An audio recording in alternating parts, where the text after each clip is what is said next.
भाजपा प्रत्याशी राकेश गिरी जी ने भाजपा पदाधिकारी व कार्यकर्ताओं के साथ ग्राम सपोन, अजनौर और अंतोरा भैरा में जनसंपर्क कर भाजपा के पक्ष में मतदान कर जिताने की अपील की है। रविवार के दिन भाजपा प्रत्याशी राकेश गिरी जी ने भाजपा पदाधिकारी व कार्यकर्ताओं के साथ टीकमगढ़ विधानसभा क्षेत्र की ग्राम पंचायत मवई में जनसंपर्क कर जनता जनार्दन से भाजपा के पक्ष में आशीर्वाद मांगा और कमल के फूल पर वोट डालकर टीकमगढ़ विधानसभा में एक बार फिर कमल खिलाकर भाजपा को प्रचंड बहुमत से जीत दिलाने का आग्रह किया। पूर्व नगर पालिका अध्यक्ष लक्ष्मी गिरी ने टीकमगढ़ के वार्ड क्रमांक 456 में भाजपा प्रत्याशी राकेश गिरी के समर्थन में जनसंपर्क किया है। टीकमगढ़ के वार्ड क्रमांक 456 में भाजपा प्रत्याशी राकेश गिरी के समर्थन में पूर्व नगर पालिका अध्यक्ष लक्ष्मी गिरी ने भाजपा कार्यकर्ताओं के साथ जनसंपर्क कर आगामी विधानसभा चुनाव में भाजपा को जिताने की अपील की है। रविवार के दिन पूर्व नगर पालिका अध्यक्ष लक्ष्मी गिरी ने भाजपा महिला कार्यकर्ताओं के साथ टीकमगढ़ विधानसभा के टीकमगढ़ के वार्ड क्रमांक 456 में भाजपा प्रत्याशी राकेश गिरी समर्थन में जनसंपर्क कर जनता जनार्दन से भाजपा के पक्ष में आशीर्वाद मांगा और टीकमगढ़ विधानसभा में एक बार फिर कमल खिलाकर भाजपा को प्रचंड बहुमत से जीत दिलाने की अपील की। तमाम योजनाएं भी चले जैसे लाडली लक्ष्मी बहना योजना, क्या कहेंगे आप? क्या कुछ जनता का लाडली लक्ष्मी योजना का कितना रिस्पॉन्स अच्छा मिल रहा है, जो हम जनता के बीच में जा रहे हैं, प्रत्येक लाडली बहना से मिल रहे हैं, तो उनके अंदर इसलिए प्यार है उससे निश्चित तौर पे मैं कह सकता हूँ जितनी लाडली बहना है 100% लाडली बहना भारतीय जनता पार्टी के पक्ष में, क्योंकि हम निरंतर उनके बीच में हैं।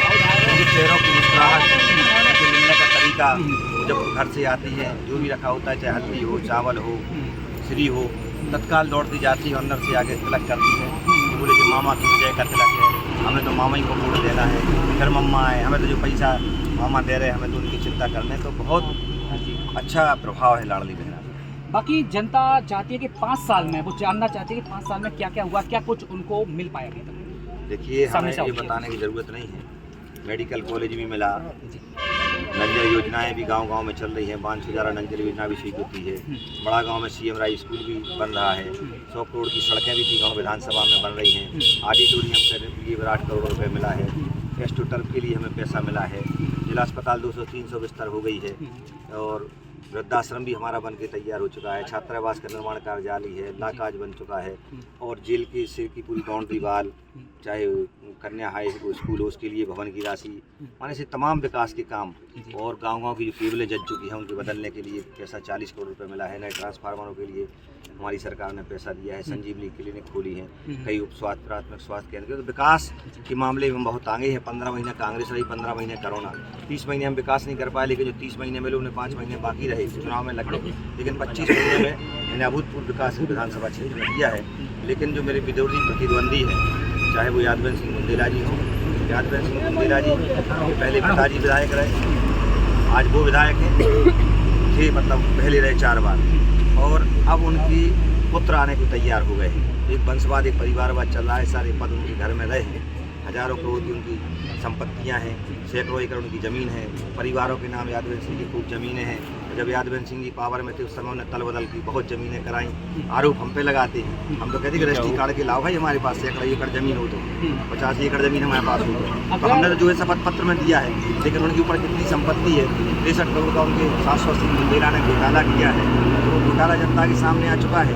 तो अब वो अपने बचाव के लिए मेरे ऊपर फर्जी आरोप लगा रहे हैं, तो मैं जनता को बताना चाहता हूँ कि यादवेंद्र सिंह की इन बातों में ना आए। दूसरे प्रत्याशी के श्रीवास्तव है जो मेरे ऊपर आरोप दुनिया भर के लगा रहे हैं, वो अपने गले जहाँ में झाँक के देखते नहीं हैं कि 15 साल उन्होंने कार्य की खदान को कितना लूटा, कार्य की खदान का कितना पैसे का उनकी कंपनी के पार्टनरों को लाभ हुआ। तो कार्य की खदान के बारे में सारे लोग जानते हैं, उनको खुद विधायक रहते उन्हें विधायक निधि से तालाब के लिए गहरीकरण के लिए पैसा दिया। बात करते छरिया का, उन्होंने खुद किया, नगर पालिका अध्यक्ष वो रहे, उन्होंने तालाब में कितना गहरीकरण किया, नगर पालिका में उनका रिकॉर्ड रखा है। जब मैं अध्यक्ष बना उनका करोड़ों का भुगतान मेरे द्वारा किया गया। जो ईमानदारी की बात करते हैं, जनपद सीओ की उनके द्वारा मारपीट की गई, एसडीएम के भर कोरोना काल में उनके द्वारा गुंडागिरी की गई, हरपुरा में उनका बेटा किसी के घर में घुसा था, उसकी एफआईआर यादव समाज ने कराई थी।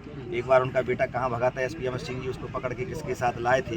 तो उनके जो काले कारनामे हैं सबको पता है, कहीं अस्पताल में उद्यम करना, शाम को जब तक वो 5 वर्ष विधायक रहे गायब ही हो जाते थे, ये सबको पता है। उनके चरित्र के बारे में पता है, तो वो आजकल मेरे ऊपर आरोप लगा रहे हैं झूठे। अगर तो वो अपने के लिए जामा में देखें कि वो कितने अच्छे हैं, कि शाम को वो क्या करते थे, क्या उनके 5 साल चर्चे रहते थे, वो अपना देखें। मेरा तो कोई ऐसा आरोप नहीं है, ना मैंने ऐसा कोई काम किया है। ना मैंने ऐसी कोई संपत्ति, मेरी जो संपत्ति है वो मैंने शपथ पत्र एफिडेविट में घोषित की है। तो केवल कांग्रेस और भाजपा जिनका काम है, हम तो ये मानते हैं कि तेजस श्रीवास्तव है वो कांग्रेस के एजेंट के रूप में काम कर रहे हैं, उनके लिए काम कर रहे हैं। भारतीय जनता पार्टी को नुकसान पहुंचाने के लिए वो चुनाव मैदान में आए, इस तरह से वो कांग्रेस के एजेंट हैं। उन्होंने हमेशा, चाहे मगन लाल गोयल हों, चाहे अशोक गोयल चुनाव लड़े हों, चाहे अखंड दादा चुनाव लड़े, सबका उन्होंने विरोध करने का काम हमेशा किया है। जब उन्हें टिकट मिलता है तो उन्हें भाजपा याद आती है, और जब किसी को टिकट मिलता है तो भाजपा को भूल के भाजपा में हराने को लग जाते हैं। अगर आप चुनाव जीतते हैं तो लोगों को क्या क्या सुविधाएं आने वाले समय में और भी देने वाले हैं? आगे क्या कुछ आपके विकास के मुद्दे रहेंगे? विकास के मुद्दे जनता जो कहेगी, जय जनता की मेरा नारा है, और जनता के बीच में हम जा रहे हैं। जो मूलभूत सुविधा है, जो जनता बता रही है, इस बार उसी पे हम काम करें। जी, सबसे बड़ी समस्या क्या देखते हैं आप अपने नजरिए से? सबसे बड़ी समस्या क्या देखते हैं आप अपने समस्या नजरिए से? पानी की थी, वो हल हो गई है। जी, कहीं कहीं सड़कों की आवश्यकता है, कहीं कहीं नालों की आवश्यकता है, कहीं स्वास्थ्य केंद्र है, कहीं शिक्षा भवन है, कहीं आंगनबाड़ी भवन है। ऐसी तमाम बातें जो आती हैं हमको नोट करते हैं। कहीं हैंडपम्प खनन होना है, कहीं बाउंड्री वाल होना है, तो इनके लिए हम काम करेंगे आने वाले समय। बाकी टीकमगढ़ में मेडिकल को लेकर मांग लोगों की थी, मेडिकल की सौगात भी लोगों को मिली है, तो आने वाले समय में कितना समय लोगों को और इंतजार अभी करना पड़ेगा बनने में? देखिए, बिल्डिंग में साल 2 साल तो लगेंगे जी, अभी तो बाउंड्री वाल का टेंडर हो चुका है, जमीन आवंटित हो चुकी है, उसके बाद मेडिकल कॉलेज बनेगा। तो और क्या कुछ लोगों का कहना